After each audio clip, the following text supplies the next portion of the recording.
Welcome to the deep dive.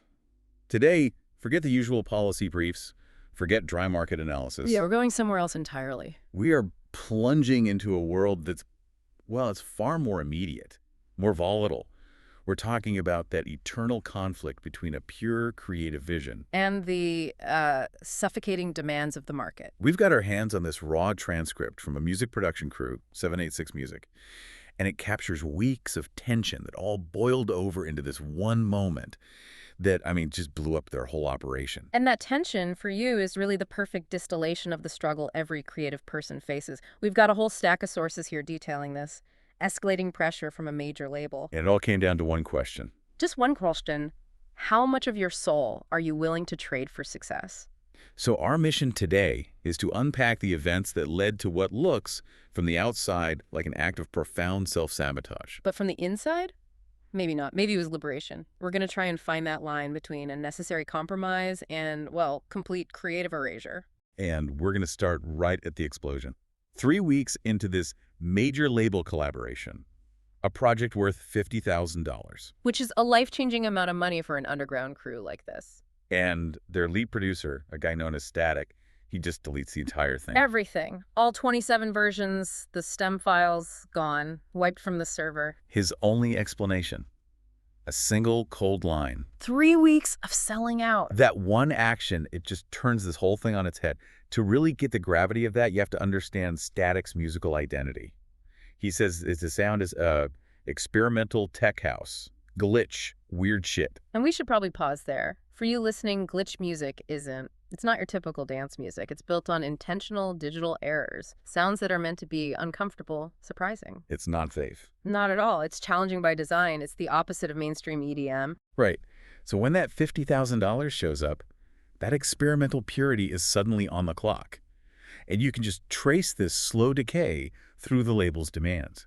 The crew even called it the descent into commercial hell. At first, the notes seemed, well, frustrating, but kind of standard. Things like, make the drop bigger. Exactly. Make the drop bigger, add more commercial elements. They wanted a structure people would recognize. But the notes got more aggressive, fast. Soon it was sound more like what's on the radio right now. And that's where the two worlds just collide. The ultimate insult, the moment Static knew it was over, was when the label asked him to make it sound. More like David Guetta. Yeah. If you're a producer who lives for those erratic, difficult glitch sounds, and someone asks you to copy a titan of high-gloss mainstream EDM, that's not a collaboration. No, that's a demand for a complete identity swap. It's erasure. And Yeah. Static felt that. He said the track stopped sounding like him and started sounding like a committee. He called it the sound of a boardroom, even the sound of $50,000. The money wasn't helping his art. It was killing it. And what's so fascinating is how that external pressure just lit a fire inside the crew. It set Static against his own people, Sarah and James. And this is the core dilemma for you if you're a creative professional listening. When does holding that line become just self-defeating? You've got two sides of the same brain fighting it out. You have Static, the purist. And his argument, it's a romantic one, He's saying that breaking through should mean breaking down barriers. Not breaking yourself to fit through someone else's door. He keeps bringing it back to why they started 786 Music in the first place. He says the entire reason was to be uncompromising, to be real. He'd rather make music that matters to 30 people who actually feel something than something that gets 1 million streams and means nothing. It's about deep connection over mass exposure. I have to push back on that a little. I get the romance, but Sarah and James, they just dropped the hammer of reality on us. They did. They pointed out that Static is, and this is a quote, broke.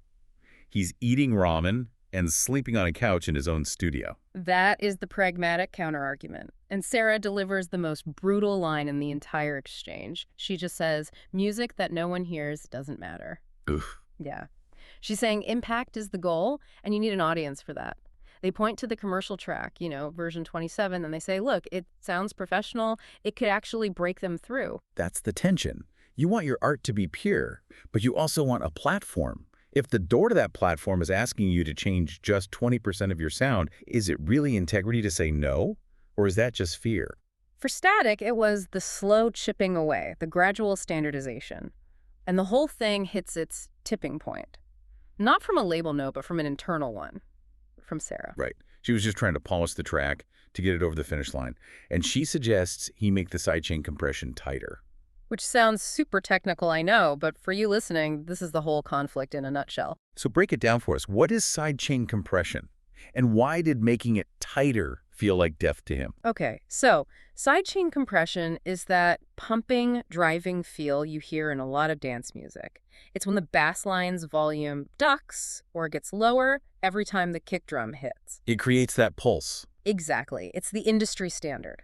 But Static, being experimental, he would have used it weirdly, or maybe not at all, to keep his sound more chaotic. And Sarah was basically telling him. She said, make it more like everyone else does it, more standard. Standard. That was the word, the trigger. Static heard standard and just saw it as the ultimate betrayal. He called it the moment 786 music dies. They were trying to make his weird shit safe. Okay. And for an experimental artist, safe is death. And the consequence was immediate. He walks away from $50,000, a major label relationship, deletes everything, and just says, I'm done thinking, and I'm free. Free from the compromise. Okay. But the immediate aftermath, that's where the real psychology comes in. Static goes for a walk, leaving the crew totally hanging. They're wondering if he's done with the project or done with them. And Sarah and James immediately start to kind of dissect what just happened. Right, this post-meltdown analysis is so critical. They're forced to really look at Static's definition of success. And he believes people remember the weird shit, the outliers, not the commercial hit that, in his words, disappears in 3 months. But Sarah comes back with this really sophisticated counterpoint. She suggests he isn't protecting his art. He's protecting himself from failing on a bigger stage. She says he's terrified that if he lets himself go down that road, he'll never come back. That this strict integrity might actually be a shield. Self-sabotage, basically, using purity as a defense mechanism. And James kind of synthesizes it all. He admits that making music you hate for money is a miserable way to live, but he still brings it all back down to earth with one question. Artistic integrity pays rent. There it is. That's the whole struggle. Now, let's connect this to the bigger picture here, because there's another crew member, Frequency. Our sources confirm she also got a major label offer. And this is the key distinction. For you listening, this is the difference between success and selling out. Because the crew, Yeah. they support her decision. They're happy for her. And why? Because her situation was the exact opposite of Static's. The sources say the label wants her. They want her sound. They weren't asking her to change. Her unique voice was the asset. Exactly. Static's label didn't want him. They wanted a version of him that sounded like David Guetta. So the issue wasn't the label deal itself. It wasn't about money. No. It was about the mandatory change of identity. Frequency gets to make commercially successful music that she actually believes in. Static was being asked to make music he didn't believe in for the chance at success. Which leaves 786 music completely fractured. Static walks out, and they're left with that one huge question. Is he done with the project or done with the crew? And it forces this immediate identity crisis for them all. They have to think about their original pact. Never sell out. Always stay true. Crew over everything. And Sarah starts to wonder. By pushing Static to compromise for the money, were they the ones who broke the pact? She actually says maybe he's right about 786 music dying. They realized they were pushing for conformity, for commercial viability, the exact things their other crew member Cypher, the one who tracks metrics, would want. They were becoming the thing they swore they wouldn't. And then comes the final move from Static. While he's out walking, he posts something on Instagram.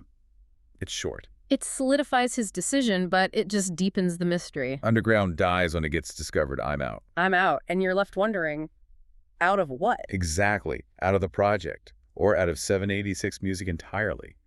It leaves the crew and us just hanging. So we circle all the way back. Static walked away from $50,000 because he hit the point where he couldn't look at that track version 27 and say, this is my music. And that moment of ownership, of authenticity, it trumped everything else. And this deep dive, it should leave you thinking about that exact line in your own work, in your own life. We've learned the choice isn't just success versus integrity. No, it's about finding that specific critical point where your personal authenticity is maintained, even within the system. And the price of that line, for Static, was $50,000. And maybe his entire crew. Static believes people remember the weird shit, the uncompromising voices. So for you, as a creative professional, you have to ask yourself, Is the risk of staying underground, of maybe being, 50 and broke and bitter, is that risk worth the reward of knowing you never ever compromised? or do you have to embrace a little calculation, a little commercial thinking just to make sure your art gets a platform and even has a chance to be heard in the first place? That's the balance everyone has to find for themselves.